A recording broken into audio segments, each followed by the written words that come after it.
Imagine America in the 1960s. Huge Cadillacs, black and white televisions, the first computers the size of a room, and the dream of conquering space. A country where people look at the stars and believe that nothing is impossible.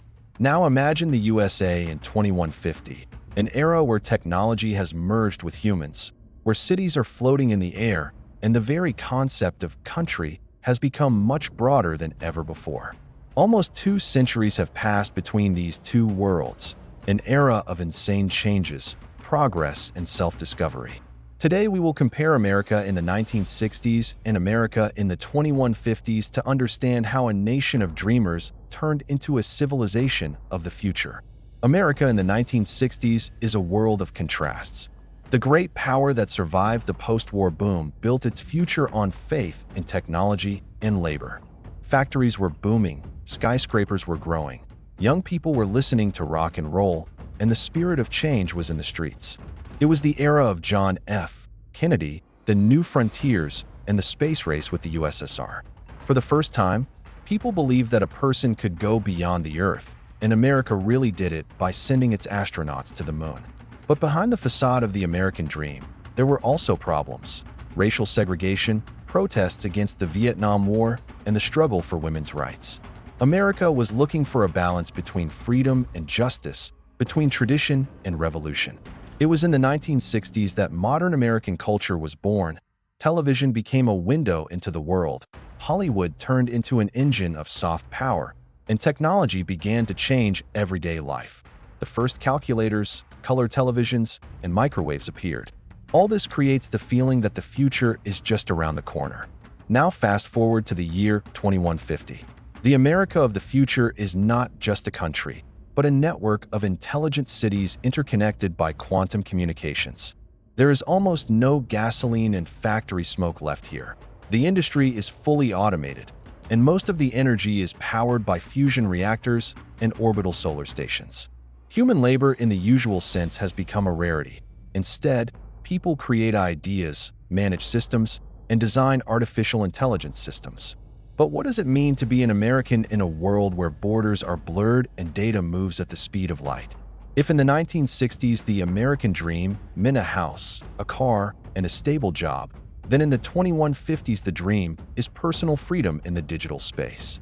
A person can be anywhere, work from any planet, create, travel, study, all thanks to the fusion of technology and human consciousness. Artificial intelligence has become not just a tool, but a full-fledged participant in society. He helps make decisions, monitors the climate, and manages the economy. But at the same time, America in 2150 is facing new challenges. Who manages the data? Who decides what is truth and what is an artificial illusion? If in the 1960s they were afraid of an atomic war, then in the 2150s they are afraid of losing their identity. Nevertheless, the America of the future retains its foundation: a thirst for innovation and faith in personality. Only now this person is not limited by body, time, or place.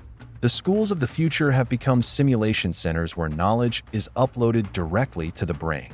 Art has become multidimensional. Artists create emotions, not paintings. Technology-based democracy has become digital. Every citizen has a digital representation, and participation in decision-making has become instant.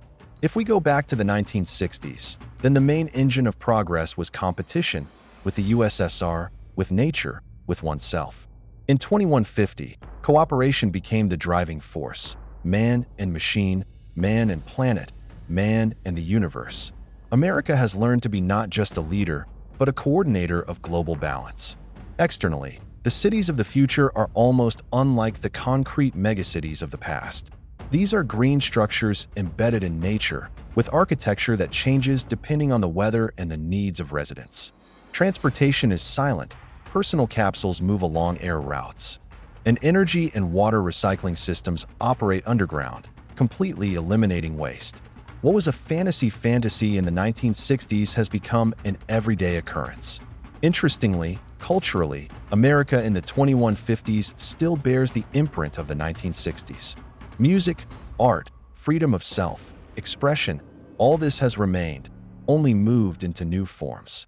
Jazz was replaced by synthesized emotions. cinema turned into an immersive experience where the viewer becomes a hero. But it's based on the same desire for self, expression, and individuality. The economy of the 1960s was based on industry and exports, while the economy of the 2150s was based on knowledge, data, and creative ideas. Money has ceased to be physical. Instead, there are intellectual loans that depend on a person's contribution to society. America is once again the leader, but not of the material, but of the cognitive world. However, even in such a future, nostalgia remained. People keep old photographs, listen to archival recordings of Kennedy's speech, and review footage of the moon landing. After all, it was there, in the middle of the 20th century, that faith in the impossible was born. And if you compare these two eras, you can see that the America of the 1960s dreamed of the future, and the America of the 2150s lives in it, not forgetting who it is. From analog televisions to quantum networks, from paper newspapers to mental interfaces, from dreams of conquering the moon to exploring Mars and the moons of Jupiter. But there is one thing behind all this: the human spirit. America in 2150 is still the same country of dreamers, but now their horizons go far beyond the planet. The America of the 1960s gave the world hope that technology could bring people together. America in the 2150s proved that technology can be an extension of the human soul. And perhaps this is the main paradox and greatness of this country. Always striving forward, not forgetting to look back to where it all began, with a dream, with faith, and with the desire to achieve the impossible.